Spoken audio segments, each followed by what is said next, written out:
Hello. So in the previous class, we were mainly focused on the Navier-Stokes equations. We looked at the convective term versus the diffusion term. That's what we put most of our focus on. We looked at the Reynolds number definition. We looked at the Reynolds experiments, how Reynolds number was a ratio of inertia over viscous, and how that relates to the two terms in the Navier-Stokes equations, the nonlinear term, the convective transport, and the viscous diffusion term. And essentially, the flow or the transition between laminar to turbulent is a balance between convective transport and viscous diffusion. In the same way as Reynolds number is a ratio of inertia over viscous, convective transport balancing between viscous diffusion determines the characteristics of the flow, whether it is laminar or turbulent, or is something in between, like we call it transitional flow. So we looked at how convective transport dominating over viscous diffusion leads to turbulent flow, whereas viscous diffusion dominating over convective transport leads to laminar flow.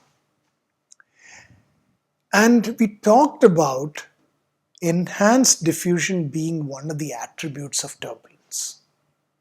Okay, so we started this class by talking about the despair, right? How it was difficult for scientists to pinpoint and try to understand the different aspects of turbulence. It was hard. Then we talked about why study turbulence. And then we looked at some certain characteristics of turbulence, especially with regard to the Navier-Stokes equations. So now we have a basic idea about what some of the attributes are. Let's look at the attributes in a little bit more formal manner.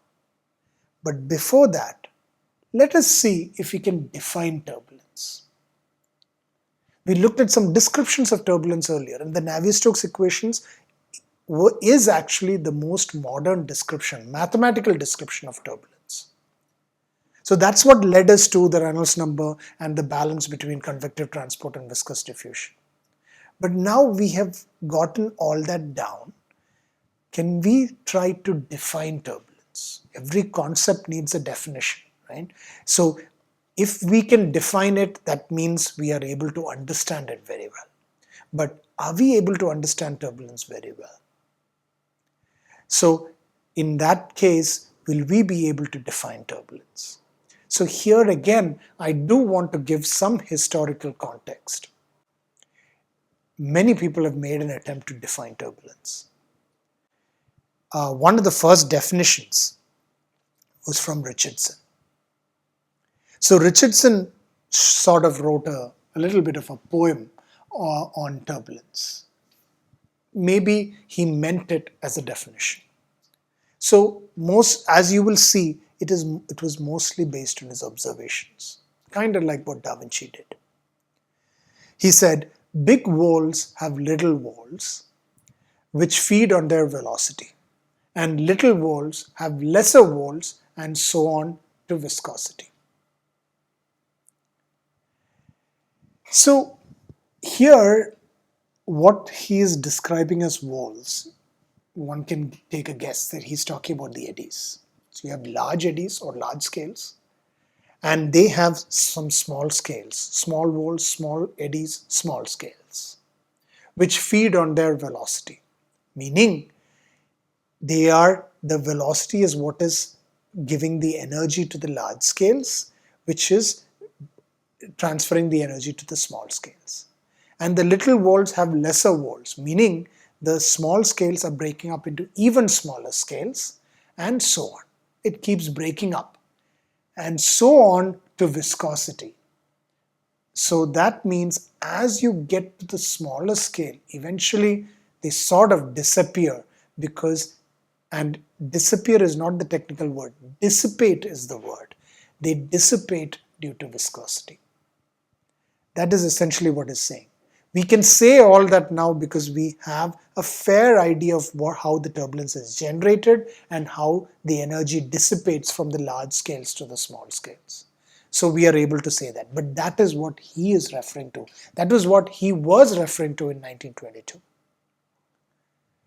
So you will see that as we move on, we'll look at other people who have tried to define turbulence. There's no good definition of turbulence. And at this point, we have gotten to a point where maybe there is no formal definition of turbulence like you have for a lot of other phenomena that you see out there. This is again pointing towards the fact that it really is one of the last unsolved problems in classical physics. Moving on, let's look at the next definition. Okay, von Karman. He quotes Taylor and came up with the following definition. Turbulence is an irregular motion which in general makes its appearance in fluids, of course, gaseous or liquid, when they flow past solid surfaces or even when neighboring streams of the same fluid flow past or over one another. So what he is referring to is the fact that turbulence is an irregular motion as opposed to laminar flow where it is regular, it's smooth flow. Turbulence, the irregularity is what makes up the turbulence. That's essentially what he's saying. But he's also saying that it occurs in fluids. It occurs when fluid flows over flat plates, say for example, some kind of solid surface, and also when two fluids flow over each other. So that was von Karman's definition. The irregularity is what he focused on. So the first definition was Richardson's, right? And here, remember, he had a lot more information in his definition. The fact that he was talking about the energy cascade is the important point here. What he's essentially saying is that the mechanical energy is injected into the fluid at the large length scales. That is what he means by feed on their velocity. At the large length scales, and then the energy undergoes a cascade. The little volts have lesser volts. So that cascade process is where the large scales break up into small scales, break up into even smaller scales, so on and so forth until they get to the smaller scales where it dissipates due to the viscosity. Okay. Now, keep in mind when we talk about the smaller scales, okay, I want to take you back to the previous class where I talked about the smaller scales are still at a point where the smaller scales means they are small enough that the continuum hypothesis is still valid. Okay, we are not talking about molecular scales. We are talking about small scales where the continuum hypothesis is still valid. Okay, so that is something to keep in mind. But that was Richardson's definition and then Taylor's definition. Now, Heinz, in one of his widely used texts on turbulence, offers another definition. Turbulent fluid motion is an irregular condition of the flow, just like what von Karman did, in which various quantities, he brings in another word here, various quantities show a random variation with time and space coordinates so that statistically distinct average values can be discerned. A random variation. So he said that it is irregular, okay, and we know, right, it is irregular. He says that there is a random variation of time and space coordinates. That is what it looked like to him, that it is random with space and time. Now the question I want to ask here is it really random? Do we absolutely have no idea why it happens? That's what random is, right? Is it really random? So let me keep that question on hold. Okay, we'll try and answer that in this class, in the next few classes, and so on. But the last part of the definition also talks about how statistically distinct average values can be discerned. So even though it is random, what he is saying is that even though it is random, we can actually get definite average values. Average values that are not random. Random values with space and time, but average values which can clearly be discerned. So that was his definition.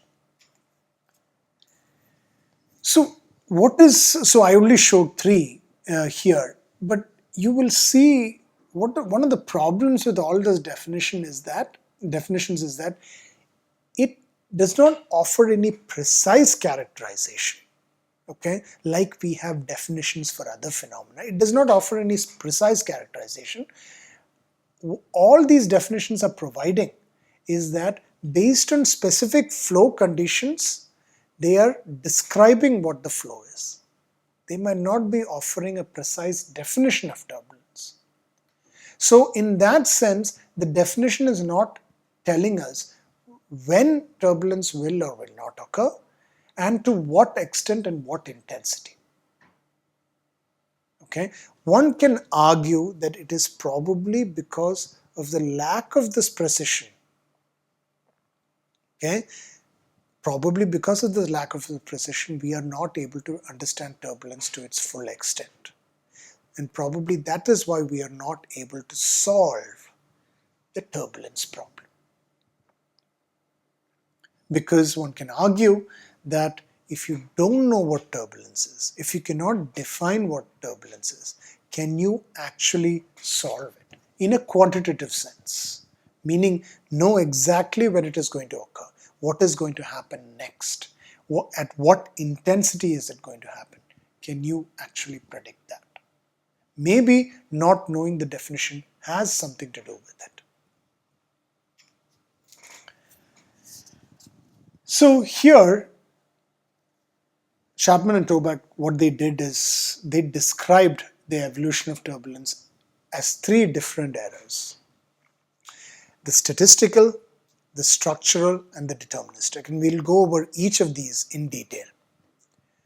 But you have to understand what these terminologies are. Statistical would mean averages, variances, statistics, right? Structural would mean looking at the structures of turbulence and trying to make sense out of it. Deterministic means you're trying to determine the solution. So, based on these three eras, okay, we now have, and based on observations, experimental observations, and the way and the understanding of turbulence has evolved along these three eras, we now have a more precise and modern definition of turbulence. Okay. So this is the modern definition of turbulence. Turbulence is any chaotic solution to the 3D Navier-Stokes equations that is sensitive to initial data and which occurs as a result of successive instabilities of laminar flows as a bifurcation parameter is increased through a succession of values. There are a lot of different terms here that needs to be paid attention to. It's a chaotic solution, so that points towards the irregularity. It's three-dimensional, so turbulence we are saying is 3D. By definition, we are saying it is 3D. It is not 1D, it is not 2D. We are using the Navier-Stokes equations in this definition, meaning the Navier-Stokes equations mathematically describes turbulence. Obviously, in the last class, I covered that, but this is based on this definition that we now know that the Navier-Stokes equations describes turbulent flows. Something new that is coming into this definition, sensitive to initial data, meaning it is sensitive to initial conditions. So any slight change in the initial condition will change the way the flow develops, will change the way the flow behaves, and which occurs as a result of successive instabilities of laminar flows, successive instabilities. As the laminar flow, once you have laminar flow, and when you change a bifurcation parameter, when you increase a bifurcation parameter to be specific, what is that bifurcation parameter? It is the Reynolds number. As the Reynolds number is increased, you start to see instabilities in the laminar flow. This is what Reynolds observed. He had laminar flow initially when the Reynolds number was low. He started to increase the flow rate, increase the Reynolds number, and then he started to observe instabilities in the flow. So that is the successive instabilities of laminar flow. as a bifurcation parameter is increased through a succession of values. So as you keep increasing the Reynolds number, you start to see instabilities in the flow, disturbances in the flow, which will eventually lead to turbulence. So this is now the modern definition of turbulence. Is this complete? No, but this is the definition that is used in the modern era. This came out of three different paths of the study of evolution: the statistic, structural, and the deterministic. Now, agreed, this definition is somewhat vague in the sense it is not like I'm saying again, it is not like a definition that you would see for other phenomena in classical physics. However, it still has specific elements that we need to pay attention to. And that specific elements allows us to examine these kind of flows in detail. So we talked about how the modern definition includes these specific elements. First one, it specifies the Navier-Stokes equation. So it acknowledges that the Navier-Stokes equations describes turbulent flow. And that was a big leap from the previous definitions because it did not have the Navier-Stokes equations in its definition. Second, it acknowledges the fact that the fluid flow is chaotic, like irregular, erratic. Irregular part was there in previous definitions, so it acknowledges that. But it also does not use the word random. It does say it is chaotic, but it does not use the word random. It is deterministic and random. How do we know it is deterministic? Even though the definition does not use the word deterministic, the fact that it is using the Navier-Stokes equations means it is deterministic, because the Navier-Stokes equations are deterministic, correct? They're not random. There's no random component in the Navier-Stokes equations. So in that sense, we are acknowledging that they are deterministic and not random. So this is in contrast to Heinz's definition, right? Heinz said specifically that there's a random variation of space and time. Random variation with space and time. But the modern definition does not include that. And this is overwhelmingly supported by experimental data. What was the next point? It uses the word three-dimensionality, three-dimensional. So turbulence is 3D. And that is supported by a whole discussion in Tennekes and Lumley's book where he talks about how vortex stretching plays a huge role in turbulence generation and propagation. Vortex stretching is a mechanism where the vortices get stretched and the large vortices are broken up into smaller and smaller vortices. This vortex stretching term is absent in the 1D and 2D vorticity transport equations. It is only present in the 3D vorticity transport equations. Hence, turbulence is a 3D phenomena and not a 1D or a 2D phenomena.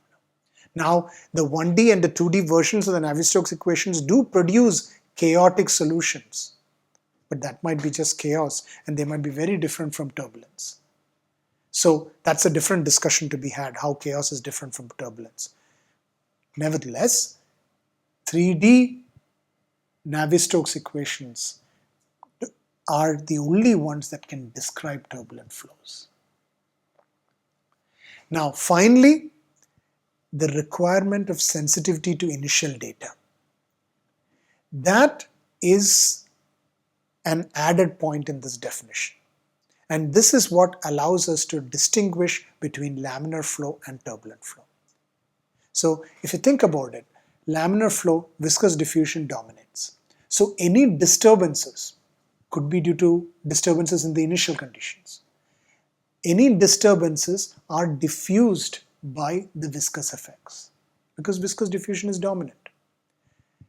Turbulent flow, on the other hand, convective transport is dominant compared to viscous diffusion.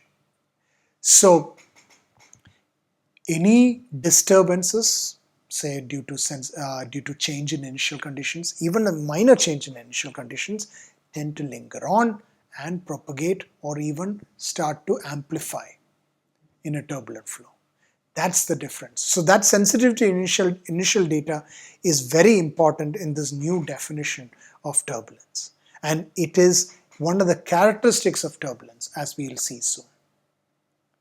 So based on this definition, based on our description of turbulence and different observations, experimental observations, we can list down a certain set of attributes of turbulence. And we'll cover all of this in detail in the coming classes. But the first one is the disorganized, chaotic, seemingly random behavior. Remember, it is disorganized and chaotic. We know that it is irregular. Others have described it as irregular, defined it as irregular, and we are saying it is disorganized and chaotic. But seemingly random, not random behavior, but seemingly random. So to us, it seems like it is a random behavior. Non-repeatability, the second one, non-repeatability. That's the sensitivity to initial conditions. So that means a slight change in initial conditions. And this could be due to anything, external factors. Say impurities in the flow in an experimental setup. That could lead to a minor change in initial conditions. And the turbulent flow is sensitive to that. So in that sense, it is irrepeatable. Okay? You cannot repeat the same and get the same answer. Third one, extremely large range of length scales and time scales. So we talked about this at length. You have a large range, large scales and small scales, and you have a whole range, not just one set of large scales, one set of small scales. Large range of length scales, and due to that, a large range of time scales, because the smaller scales will have different time scales than the larger scales. That's the third point. Fourth, enhanced diffusion. Again, this is also something we talked about, how the convective transport dominates over the viscous diffusion and leads to enhanced diffusion, turbulent diffusion, turbulent mixing. Keep in mind, when I talk about the range of length scales, it is the small scales are still larger than the molecular scales, much larger than the molecular scales, and the continuum hypothesis is still valid in turbulent flows. We started with that. So related to that, when I talk about mixing, turbulent mixing versus viscous diffusion, viscosity plays a role in both of these. The viscous diffusion being negligible leads to turbulent mixing dominating. And at the small scales, viscosity plays a role in the dissipation of the small scales. So we talked about this earlier, where the large scales break up into small scales into even smaller scales. Even Richardson in his definition talked about that, right? He mentioned that as you're getting into smaller and smaller scales, eventually those scales are going to dissipate because of viscosity. The three-dimensionality, the time dependence, the rotationality, this is the fifth point. The three-dimensionality, time dependence and rotationality. So the rotational part is also something to keep in mind. Remember, you have potential flow, which assumes irrotational flow that cannot be turbulent. Okay, the rotational flow, the turbulence is characterized by rotationality. 3D, of course, and it is dependent on time. And finally, intermittency in both space and time. This is also a concept we cover in detail.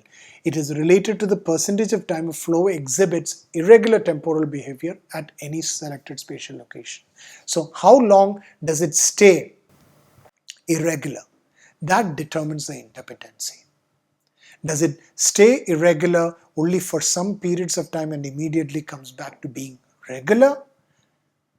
Then that wouldn't be classified as turbulent. So a simple example would be, if I record the velocity at a certain point and the velocity shows this, that means, what is it telling me? It is telling me that the velocity was irregular only for a very short period of time. After that, it was just regular. The extent to which it stays irregular determines the intermittency. Generally, in a turbulent flow, what you see is this, as opposed to this. This is more like the second one. The bottom one is more like transitional flow. Okay, so I hope that was clear. We will continue with in the next class by talking about a history of turbulence and how different people were able to come up with different theories of turbulence, starting right from the 1900s to now. Thank you.